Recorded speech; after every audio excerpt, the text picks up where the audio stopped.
For some, retirement can be a time of uncertainty, full of questions about how to stay productive and find purpose. But for one South Haven man, retirement was just the beginning.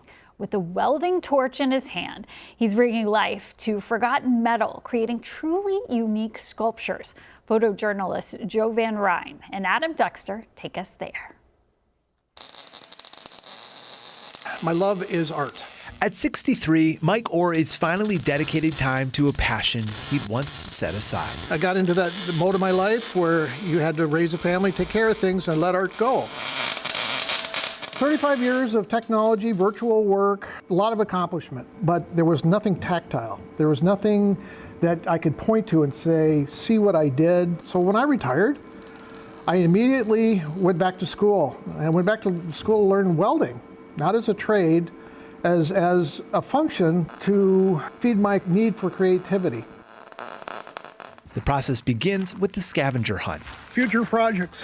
I love to go to farm auctions and buy scrap or old tractor parts or farm implements or pieces of chain, different pieces of metal. So everything that I use is repurposed. In his South Haven studio, he spends hundreds of hours turning trash into treasure. Every piece of junk, a possibility.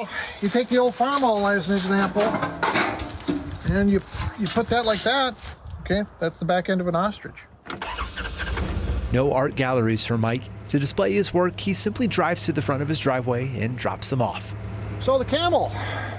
Camel is real simple. Tractor fenders, hundreds of old wrenches. The whole head is made out of spade shovels. Or how about this self-sculpture?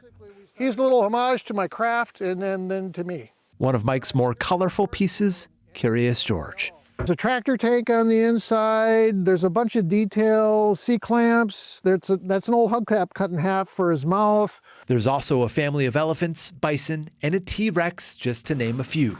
Sorry about the mess. But Mike's most meaningful pieces he keeps inside. What do we got here? So this one was my first piece, welding piece, my first sculpture. A fitting piece, one that would foreshadow everything that would follow. This one will stay with me forever. And so will the Tin Man. I just like the story of the Tin Man and everything that he's about, and he's just a calming piece. So he sits in the home and he keeps an eye on us, and he makes sure that we all have a heart. And Mike certainly does have a heart. While he does most of his sculptures for fun, he also creates pieces that are sold at silent auctions and fundraisers, benefiting families affected by cancer. You got to find a way in this world to give back. I can't cure cancer, but if I can help. Mike's daughter, a cancer survivor. His dad died from cancer. If I can help a family that's going through, through that process, make things more comfortable, I certainly want to do what I can do. Even if what he can do is weld. Mike also does what he can to help out those close to him.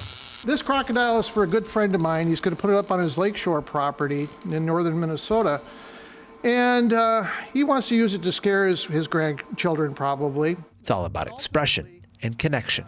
It's fun for me to have people watch people study it and see the smile and see them recognize something, and they get this look that, like, I get it. And to me, that's the joy in what I do.